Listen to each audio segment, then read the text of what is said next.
चांगल्या गोष्टी बोलायला ना सुचवाव्या नाही लागत की पण वाईट काय बोलू आता हिच्याबद्दल काहीतरी उकरून काढू की हिला त्रास होईल।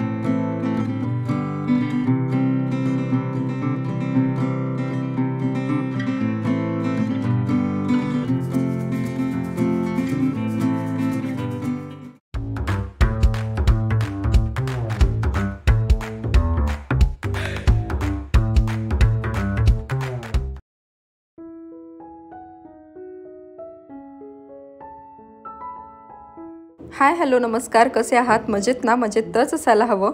मी भक्ती तुमच्या सगळ्यांचं खूप मनापासून स्वागत करते आपल्या चॅनलमध्ये। आणि आज ना सकाळी थोडंसं लवकर उठली रोजच्यापेक्षा, कारण आज मला हा किचन ओटा आवरूनच घ्यायचा आहे कुठल्याही कंडिशनमध्ये। एवढा खराब झाला आहे कारण रात्री झालं काय, मला रात्रीच आवरून झोपायचं होतं, पण असं झालं की रात्री 2-3 तास लाईट गेली, मग त्याच्यामध्ये पिलूला बघत बघत कसा स्वयंपाक केला आणि त्याच्यानंतर मग आराम केला। सो आराम पण नाही झाला कारण ती पहाटपर्यंत जागी होती। असो पण सकाळी तरी उठून म्हटलं आता आवरून घेऊयात, त्याच्यामुळे सकाळी लवकर उठले आणि त्यानंतर डायरेक्ट किचन ओटा घासायला घेतला, सगळा पसरा वगैरे आवरून। कारण होतंय काय, पिकूचीमुळे आता आमच्याकडे नॉनव्हेज खूप जास्त वेळा बनतं, म्हणजे शक्यतो त्याला रोज किंवा एक दिवस आड असं तर नॉनव्हेज असतंच, आणि त्याच्यामुळे किचन ओटा वगैरे खूप जास्त खराब होतो। आता हे सगळं आवरत होते तेवढ्यामध्ये आलं होतं डीमार्टमधून हा किराणा म्हणजे थोड्याफारच्या मला इमर्जन्सी गोष्टी पाहिजेच होत्या ना, त्या घेऊन आले, म्हणजे मागवले होते मी ऑनलाईन, कारण आता बाहेर जाणं तर काही शक्य नाही, त्यामुळे डीमार्टमध्ये तर काही चक्कर नाहीच आहे खूप दिवसापासूनची, म्हणून म्हटलं चला ऑनलाईनच मागूयात। आणि किचन ओट्यावरती ना नॉनव्हेज बनल्यामुळं मी नॉनव्हेज खात नाही, त्यामुळे मला थोडंसं कसं तरी वाटतं, म्हणून मी ना लगेचच तो धुवून घेत असते। पण आत्ता प्रमाण खूप वाढले त्यामुळे रोज तर मला काही धुणं होत नाही, त्यामुळे विचार करते की 3-4 दिवसाला 8 दिवसाला तर आपण कमीत कमी तो घासून घेऊयात, जेणेकरून तो स्वच्छ राहील। आणि गावाकडून आल्यापासून ना मी तो काही क्लीनच केला नव्हता, सो अगोदर गॅस वगैरे क्लीन केला, तो कपड्याने पुसून त्यानंतर टिश्यूने पुसून घेतला, कारण माझं असं आहे की तो टिश्यू पेपरने जर पुसला ना तर तो एकदम क्लीन होतो, त्याच्यावरचे डाग वगैरे आहेत ते क्लीन होतात। आणि बघा आता किती स्वच्छ वाटतं ना, असं सगळं आवरून घेतलं, स्वच्छ होतं, आणि त्याच्यानंतर मग किचन ओट्यावर स्वयंपाक करायला थोडंसं बरं वाटतं। आता जे काही सामान आलेलं होतं ते म्हटलं पटापट लगेचच लावून घेऊया हातासरशी, कारण काय होतं ते जर राहिलं तर मग ते तसंच राहून जातं। आता मावशी येतात, मी जसं नेहमी तुम्हाला सांगते, त्या सकाळचे भांडे आणि म्हणजे रात्रीचे जे काही भांडे ठेवलेले असतात त्या धुतात, आणि त्याचबरोबर झाडून आणि फरशी, त्यामुळे मी हा जो पसारा आहे ना तो अगोदरच आवरून घेते, त्या यायच्या अगोदर, आणि जवळपास 8-8:30च्या दरम्यान येतातच। आणि बघा त्या जरी 2 कामाला म्हणजे कोणीतरी माझ्याकडे हेल्पला येत असेल ना, तरीसुद्धा दिवसभराचं एवढं काम असतं, म्हणजे एक टाईम जरी त्यांनी भांडे घासले तर सकाळचे चहाचे, नाश्त्याचे, दुपारच्या जेवणाचे, इव्हिनिंगच्या नाश्त्याचे सगळे भांडे तसेच असतात। त्याचबरोबर आपण इव्हिनिंगला एकदा तरी म्हणजे घर झाडून घेतोच, की असं नाही की सकाळी एकदा झाडून घेतलं, पुसून घेतलं म्हणजे ते काम आपण दिवसभर करणारच नाही, सो ते सुद्धा एकदा तरी होतच। त्यामुळे दिवस कसा जातो कामामध्ये तेच कळत नाही, त्यामुळे दिवसभर नाही ह्या गोष्टी माझ्याकडनं होतच नाही, जर सकाळी केल्या तरच होऊन जातात।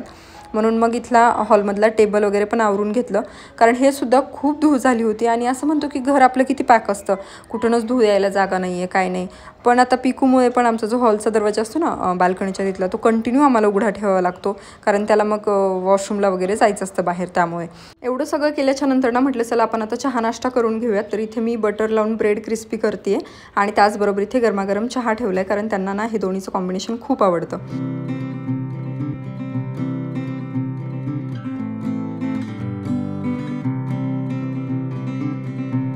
आणि त्यांना हे सगळं दिल्यानंतर ना मी माझ्यासाठी इथे सँडविच बनवते आहे। तर खूप दिवस झाले मी सँडविच खाल्ले नाहीत, डिलिव्हरीनंतर मला नाही आठवत की मी खाल्लेत म्हणून। आणि त्याचबरोबर ना वेगळा काहीतरी नाश्ता बनवण्यापेक्षा म्हटलं आता ब्रेड आहेत तर आपण हेच खाऊयात। सो इथे कांदा, टोमॅटो, काकडी, थोडंसं मीठ आणि किंचित असं तिखट आणि बटर लावून मस्तपैकी सँडविच बनवते। आता तुम्हाला ज्या काही गोष्टी मी दाखवते ना इथे व्हिडिओमध्ये, तर मी त्या सगळ्या गोष्टी खाते आहे सध्या तरी।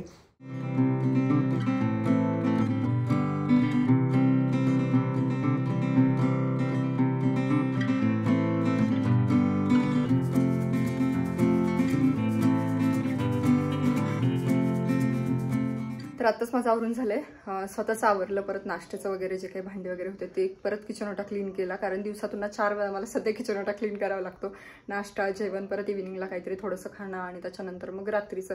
तरी पण थोडंसं ना इव्हिनिंगचं आता मी थोडं कमी करत चालली आहे, म्हणजे नाश्ता करायची प्रॉपर ते थोडंसं लाडूवर शिफ्ट होती हळूहळू, कारण एकदम जर बंद केलं तर मग बेबीला त्रास होतो असं म्हणतात। आणि तरीसुद्धा ना आत्ता जसं मी मगाशी दाखवलं ना तुम्हाला की आम्हाला नाश्त्याला जवळपास 11-11:30 झाले होते, आणि सुरुवातीपासूनच ना बघा किती गरमी होते. सुरुवातीपासूनच माझं रुटीन असं आहे की अजिबात असं नाही की नाही नाश्ता करायचा आहे मग 9च्या ठोक्याला करायचं तर 9लाच करायला पाहिजे.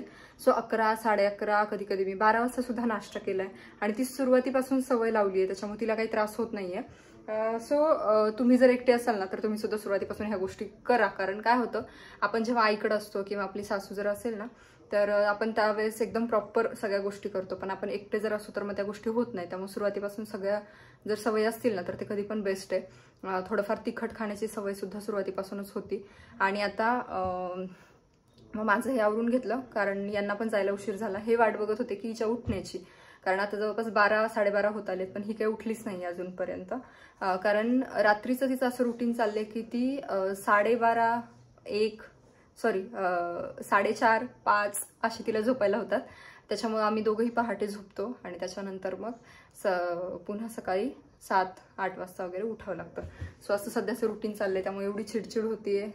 असं कधी कधी मनस्ताप होतं. फक्त रडायला येणं तर माझं बाकी आहे, नाहीतर 4-5 वाजेपर्यंत सकाळपर्यंत माझं म्हणजे सगळी चिडचिड होऊन गेलेली असते असं होतंय. कारण म्हणजे डिलिव्हरी झाल्यापासूनच असं आहे की हां ठीक आहे छोटं बेबी आहे, थोडीशी किरकिर करते, रडते, काहीतरी त्याला त्रास होतोय, त्यामुळे ते साहजिक आहे खूप जास्त. पण आता जशी जशी ती मोठी होत चालली ना, जसं जसं तिला कळतंय ना तेव्हापासून ती जास्त त्रास देते असं वाटतं ना. आता भयंकर उकाडा आहे. असं दरवेळी वाटतं की नाही एवढी गरमी कधीच नव्हती, पण भयंकर गरमी होतीये.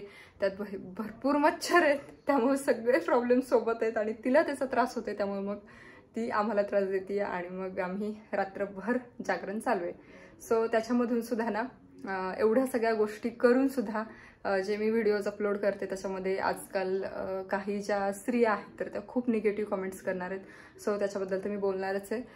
पण मला खरं तर तो विषय काढायचाच नव्हता, पण इतका अति होते ना आता सगळ्या गोष्टी, माहीत नसताना गोष्टी मला असं वाटतं काही गोष्टी बोलू नयेत, पण ते खूप अति होतं. त्याच्यामुळे मग त्याच्यावरती थोडंसं का होईना मला माझी साईड मांडायची असं वाटतं मला, आणि मी ती एकदाच मांडणार आहे. त्यामुळे सारखं सारखं काही मी ते रडगाणं बसणार नाही तुम्ही निगेटिव्ह कमेंट्स करताय वगैरे. सो ते बघूयात. पण पहिले काय ना बघते आता ही जर उठली तर, कारण हिची मालिश, अंघोळ, आणि आज भरपूर लेट झाले कारण 12:30-1 पर्यंत ना ऑलमोस्ट माझं सगळी कामं आवरतात. फक्त जेवण राहतं, जेवणाची भांडी राहतात आणि मग तोपर्यंत पिल्लू उठते, मग तिचं आवरायचं राहतं. आणि आज सगळ्याच गोष्टी बाकी आहेत. सो आता पटकन जेवण बनवून घेते. आता हे ऑफिसला निघणार आहेत, सो माझ्या एकटीचं जेवण असणार आहे. तुम्ही रिक्वेस्ट केली होती की त्या दिवशीची जी शॉर्टमध्ये मेथीची भाजी होती ना ती आम्हाला दाखव, त्याच्यामुळे आज मी तुम्हाला ती मेथीची भाजी दाखवणार आहे. एकदम सोपी आणि 2 मिनिटात होऊ शकते. त्याच्यामुळे मग अशा सोप्या ज्या काही इझी भाज्या असतात ना अशा काही गडबडीत मी बनवत असते. सो चला तुमच्यासोबत सुद्धा शेअर करते. आता ना मेथीची भाजी बनवायला घेते. जसं मी सांगितलं खूप सोपी आणि खूप पटकन होते आणि महत्त्वाचं म्हणजे ना आवडते सुद्धा मला, टेस्टी लागते. आपण जे डिलिव्हरीनंतर भाज्या खातो ना त्याच्यामध्ये पौष्टिक सुद्धा आहे आणि पातळ सुद्धा आहे, कारण आपण पातळ भाज्या खातो. खूप पातळ मला काही आवडत नाही, त्यामुळे मी थोडीशी घट्ट करत असते. तुम्हाला जशी आवडेल तशी तुम्ही करू शकता. सो त्याच्यासाठी ना इथे 2 मिरच्या घेतल्या छोट्या छोट्या. तुम्हाला माहितच आहे मी तिखट खाते, सो एकदम आणि तर मी काही खात नाही. सो 1 मिरची किंवा छोट्या छोट्या 2 मिरच्या असं मी घालते.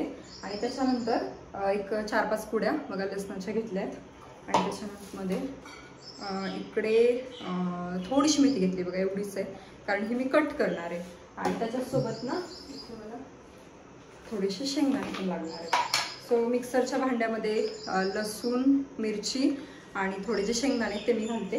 शेंगदाणे ना मी हेच करते, जे साल असतं ना त्याच्या सहितच घालते मी, साल काही काढत नाही. सो थोडेसे शेंगदाणे, थोडंसं त्याच्यामध्येच मीठ आपण वरून पण भाजीमध्ये टाकू शकतो, पण मी याच्यामध्ये सुद्धा थोडंसं टाकते. आणि आता हे जे आहे ना शेंगदाणे, मीठ, लसूण आणि त्याचबरोबर मिरची, तर हे मी मिक्सरमधून वाटून घेते. सो आज ना मी मिक्सर सुद्धा क्लीन करून घेतले कारण जे एकदा जर आवरत बसलं ना मला असं वाटतं सगळं क्लीन करून घ्यावं. आणि गावी गेल्यापासून ना घरामध्ये एवढी घाण झालेली आहे, पण आता जेवढं होईल तेवढंच जी रोजची कामं आहेत आणि जी करायलाच पाहिजेत ना तेवढीच मी कामं करते. बाकी जे एक्स्ट्राची कामं आहेत ते अजिबात काढत नाही, कारण ह्याच कामाने मला रात्री इतका त्रास होतोय आणि त्याच्यामुळं बाकीची कामं राहिली. सो आता मी हे मिक्सरमधून काढते. थोडंसं पाणी घालायचं म्हणजे थोडीशी पातळ पेस्ट करायची आणि मग वाटून घ्यायचं. मला आवाज सो अशी काहीच कामं होणार नाही आहेत आता माझी, कारण ऑलरेडी तिची झोप झालेली आहे आणि त्यावेळेमध्ये ना मी एकदम निवांत काम आवरलेले, म्हणजे जे एक्स्ट्रा क्लिनिंगचं होतं ना ते स्वतः भाजी मी दाखवते नंतर. सो पाणी घालून मिक्स करायचं, जेणेकरून काय होतं ते वाटण आपल्याला छान परतता येतं. जसं आपण भगरीची आमटी वगैरे करतो ना तेव्हा आपण कसं करतो सेम त्या पद्धतीनं. तर भाजी बनवण्यासाठी ना सुरुवातीला मी कढईमध्ये तेल घालते आणि त्याच्यामध्ये जी मेथी घेतली होती तर ती कट करून घातली आणि ती व्यवस्थित परतून घेतली. आता मेथी आपण अशी सुद्धा टाकू शकतो, पण ती भाजीवर तशीच तरंगते आणि त्याची टेस्ट आहे ना तर ती काही भाजीमध्ये उतरत नाही. त्याच्यामुळे मग थोडीशी परतली आणि ती साईडला काढून घेतली आणि नंतर परत कढईमध्ये तेल घातलं, त्याच्यामध्ये जिरे मोहरी टाकले आणि आपण जी पेस्ट बनवली होती वाटण शेंगदाण्याचं आणि ते त्याच्यामध्ये टाकलं आणि ते व्यवस्थित परतून घेतलं. कारण जे काही लसूण आहे किंवा मिरची आहे तर ती आपण कच्ची टाकतो त्याच्यामध्ये, ती अगोदर काही परतलेली नसते. त्यामुळे वाटण छान परतून घ्यायचे, त्यामुळे भाजीला टेस्टसुद्धा छान येते. सो वाटण परतून झाल्याच्या नंतर जी काही आपण परतलेली मेथी होती ती त्या वाटणामध्ये मिक्स करणार आहोत. सो दोन्हीसुद्धा छान मिक्स करून घ्यायचं आणि त्याच्यानंतर मिक्सरच्या भांड्यामध्ये पाणी टाकून भाजीमध्ये पाणी ॲड करायचे. सो काय होतं याच्यामुळे मिक्सरचं भांडं पण स्वच्छ होतं आणि आपलं जे काही राहिलेलं वाटण असेल ते सुद्धा भाजीमध्ये ॲड होतं.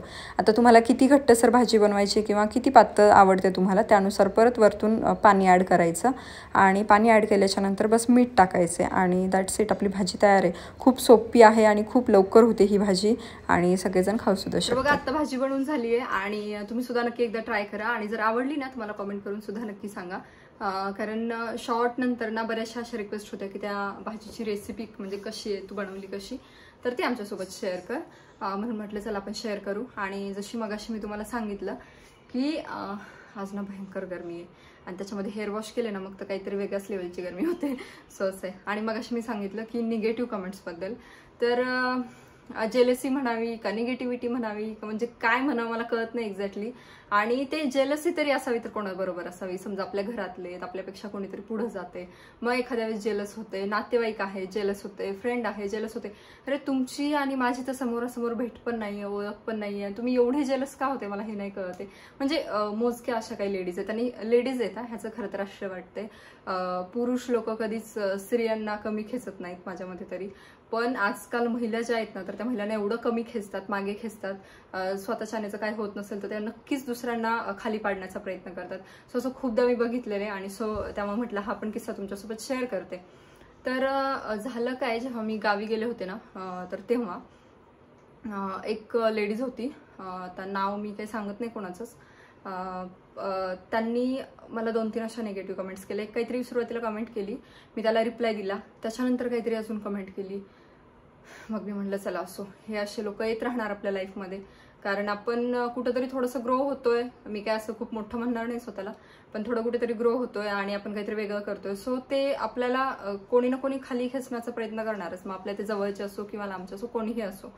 सो तसं त्या लेडीजचं होतं. दुसरी कमेंट आली, सो मी ती इग्नोर केली.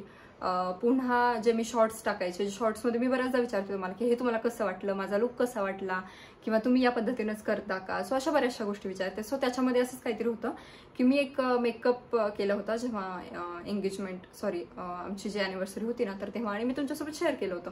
सो बऱ्याच जणांना ते आवडलं, सिम्पल होतं एकदम.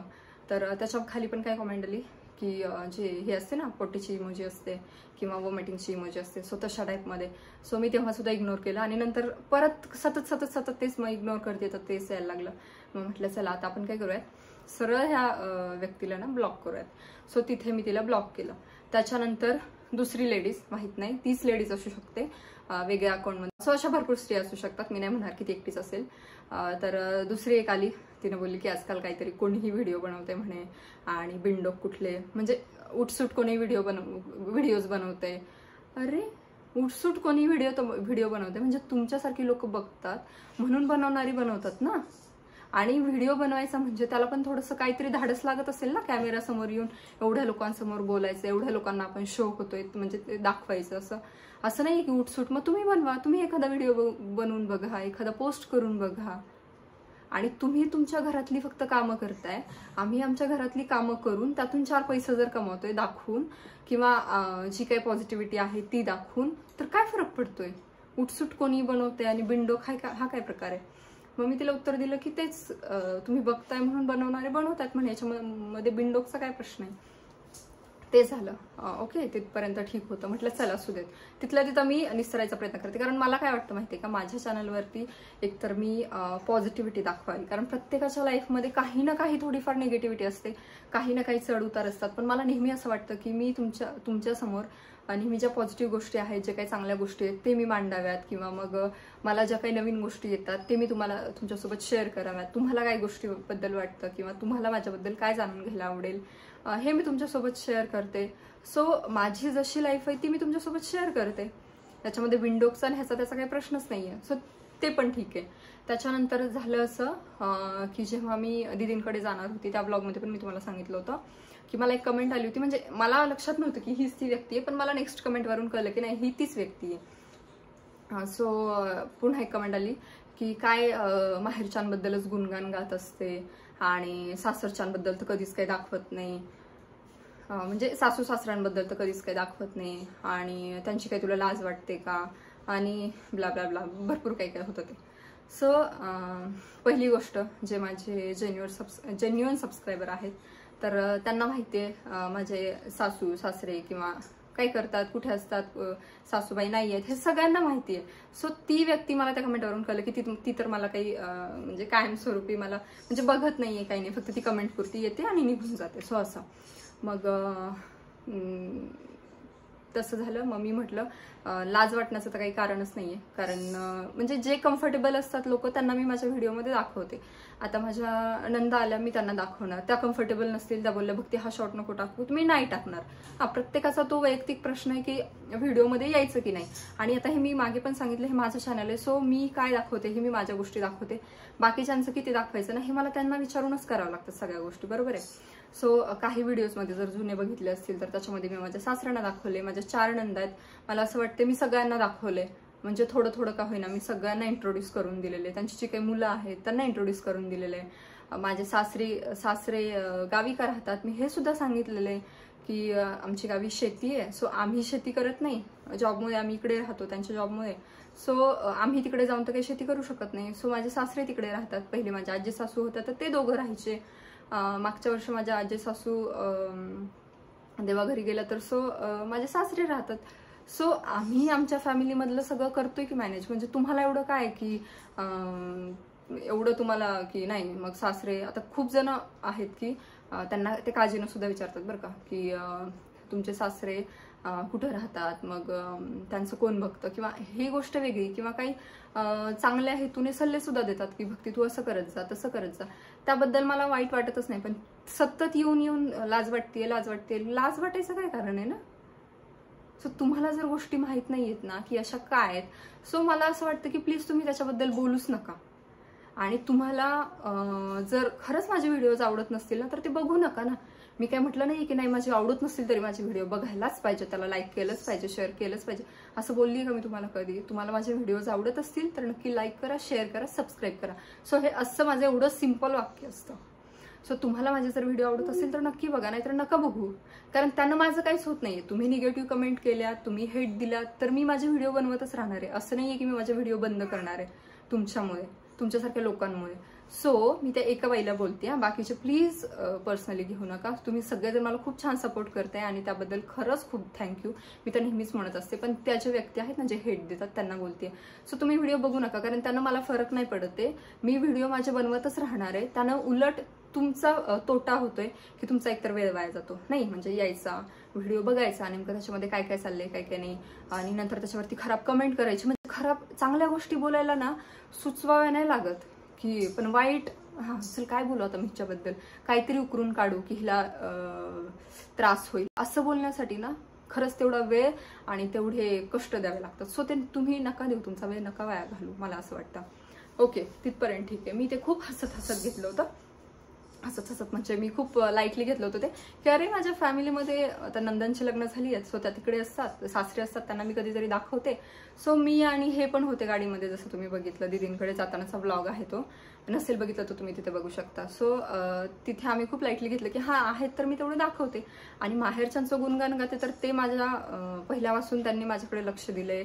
शेवटी मी त्यांची मुलगी आहे आणि आता सुद्धा चांगल्या वाईट काळामध्ये सुरुवातीला तेच माझ्यासाठी धावून येतात. सो मला त्यांच्याबद्दल तर असणारच आणि ते व्हिडिओमध्ये शिवाय कम्फर्टेबल सुद्धा असतात. सो मी त्यांना दाखवते. आता आई इथे होती, आई सुरुवातीला कम्फर्टेबल नसायची की फक्त मी कसं दिसू, पण तिला थोडीशी सवय झाली. सो ती कम्फर्टेबल झाली. सो मी तिला दाखवायची व्हिडिओमध्ये. आणि भरपूर जणी अशा आहेत ना ज्या मला स्वतः सांगतात की तुझी आई खरंच खूप गोड आहे, तुझी आई खरंच खूप छान आहे, त्यांची स्माईल खूप छान आहे, त्या खूपच सिम्पल आहेत. सो असं आहे, जे कम्फर्टेबल असतात ते मी दाखवते व्हिडिओमध्ये. ओके, मग आता पुन्हा ते झालं. पुन्हा काल एक कमेंट की किती निर्लज्ज आहेस आणि सासरच्यांचं किती हसून सांगते. अरे हसून सांगते म्हणजे मी लाईटली घेतलं होतं ते. आणि की कोण असतं सासरी किंवा कोण कम्फर्टेबल असतं नसतं ते.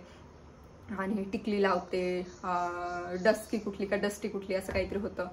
त्याचा काहीच विषय नाही आहे.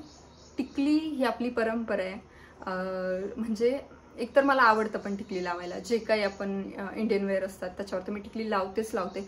मोस्ट ऑफ द टाइम मी वेस्टर्न वेअरवर सुद्धा टिकली लावते. म्हणजे मी जीन्स घातली ना तरी सुद्धा माझी टिकली असते. खूप कमी वेळा असं होत असेल की मी टिकली नाही लावत. आणि ते मी मान्य सुद्धा करते. पण टिकली किंवा मंगळसूत्र किंवा आपले जोडवे किंवा बांगड्या हे आपली परंपरा आहे. सो आपण ती परंपरा म्हणण्यापेक्षा ना ते आपल्या सौभाग्याचं लेण आहे. सो आपण ते वेअर केलं तर त्याच्यामध्ये डस्टीचा काहीच विषय येत नाही. हां, आणि हे तुम्हाला कळणार नाही कारण तुमची मेंटॅलिटीच वेगळी आहे. सो मला असं वाटतं की पहिले तुमची मेंटॅलिटी सुधारा. कारण सुरुवातीचे जे लोक होते, लोक म्हणण्यापेक्षा सुरुवातीच्या ज्या स्त्रिया होत्या ज्यांनी खूप महान कामं केले, जसं की जिजाऊ असतील, सावित्रीबाई फुले असतील, त्या तर मोठं अशी कुंकू लावायच्या किंवा चंद्रकोर लावायच्या. सो आता काळानुसार काय झालंय आपण ते तर नाही करत, पण आपण टिकली तर नक्कीच लावू शकतो. आणि त्याच्यामध्ये त्याची लाज वाटण्यासारखं मला नाही वाटत की काही आहे. सो तुम्हाला वाटत असेल तर तुम्ही नका वेअर करू, पण प्लीज मला जज नका करू, मला असं वाटतं. सो मला आवडते, मी लावते. ओके, ते पण ठीक होतं. अजून काय होतं, हा रुमाल बांधून जाते म्हणे. आजकाल रुमाल कोण बांधतं, म्हणजे जे प्रेग्नन्सी नंतरचे जे व्हिडिओ आहेत ना, तर त्याच्यामध्ये की पिलूला वॅक्सिनेशनला घेऊन जाताना ना मी रुमाल बांधला होता, म्हणजे स्कार्फ एकंदरीत. सो स्कार्फ बांधला होता. तर त्याच्यामध्ये पण तीच कमेंट की डस्टी कुठली आणि काय स्कार्फ कोण बांधतात आजकाल या तेव्हा असं. सो एकतर मला ज्या खरंच माझ्या हितचिंतक आहेत ना त्यांनी मला बऱ्याच जणांनी सांगितलं की भक्ती तू कानाला काहीतरी राहू दे, तू स्वेटर घाल, त्याच्यानंतर तू चप्पल असू दे, सॉक्स असू दे, तू जेवढं गरम राहता येईल, हीट तुझ्या बॉडीला मिळेल तेवढं चांगलं आहे, जेणेकरून तू लवकर रिकवर होशील. पण ह्या ज्या अशा आहेत ना अशा मेंटॅलिटीच्या, त्या येऊन काय बोलतात की नाही तू डस्टी आहे, काय राहते तू डस्टी आहे, असं तसं तसं. मुळात डिलिव्हरी नंतर हे सगळ्या गोष्टी करायला, जर ह्या गोष्टी कळत नसतील, तुमची जर मेंटॅलिटी अशी असेल तर तुम्ही प्लीज माझे व्हिडिओज बघू नका. पण माझ्या व्हिडिओच्या खाली कमेंट सेक्शनमध्ये हेट द्यायला प्लीज येऊ नका, कारण त्याने मला काहीच फरक पडणार नाहीये. आणि असं वाटतं मला, मी पहिल्यांदा असा व्हिडिओ बनवते कारण मला ना माहितीये काही कशी जरी गोष्ट असेल ना तरी मी तुमच्यासोबत ते एकदम हसत शेअर करते. माझ्या लाईफमध्ये काय चाललंय काय नाही ते मी सगळ्या तुम्हाला पॉझिटिव्ह गोष्टी दाखवते. आत्ता सुद्धा ना एवढं एक्झर्शन होते म्हणता येईल की पिलूला सांभाळून की सकाळी ती पहाटे 4-5 पर्यंत जागते, त्याच्यानंतर घरातलं सगळं काम एकटीने बघायचं, त्याच्यानंतर यूट्यूबचं आहे, शिवाय प्रमोशन्स येतात तर त्याच आहे. जी माझ्याबद्दल चांगला विचार करतात त्यांना प्रमोशनचं पण खूप छान वाटलं की बरं झालं बघते तू कुठेतरी ग्रो होती असं. सो तिथे पण कमेंट होती की तुला तर काही कळतच नाही, काही पण खोटारडं सांग, किती खोटारडी आहे तू, काहीही सांगते. अरे मला जे प्रमोशन येतात त्याच्या खालीच्या कमेंट पण वाचा तुम्ही, की कोणी जर मला विचारलं की भक्ती तू खरंच हे यूज करते का, त्याने खरंच फायदा होतो की फक्त प्रमोशन आहे, तर मी त्यांना सरळ सांगते की हे प्रमोशन आहे पण ह्यातले काही प्रोडक्ट मी स्वतः यूज करते. आता प्रत्येक प्रोडक्ट, मला एक सनस्क्रीन आलं एका ब्रँडचं, दुसऱ्या ब्रँडचं दुसरं सनस्क्रीन आलं, दोन्ही तर मी लावणार नाही चेहऱ्यावरती, राईट. सो मला प्रमोशन आले तर मी ते तुम्हाला सांगणार. आणि मला जर खोटंच बोलायचं असतं ना तर खाली जे पेड प्रमोशनचं टॅग असतं ना मी ते लावलंच नसतं. सो मी तुम्हाला असं सुद्धा सांगू शकते की न लावता सुद्धा बरेचसे लोक असे आहेत की ते नाही लावत पेड प्रमोशनचं टॅग, आणि ते धडधडीत, म्हणजे ते काय होतं फसवल्यासारखं होतं ऑडियन्सला की पैसे घेऊन नाही करते. पण जिथे आपण पैसे घेतो तिथे मी तुम्हाला सांगते की इथे मी पैसे घेऊन प्रमोशन केलेलं आहे. सो तिथे तुम्हाला ठरवायचं आहे की तुम्ही ते प्रोडक्ट विकत घ्यायचं की नाही. त्याच्यामुळे ना खोटारडेपणा वगैरे हे काहीच नाहीये. स्वतः जे समजून घेत आहेत ना त्यांना थँक्यू सो मच. आणि जी अशी ज्यांचं गुडघ्यात मेंदू आहे त्यांना आपण काहीच नाही करू शकत.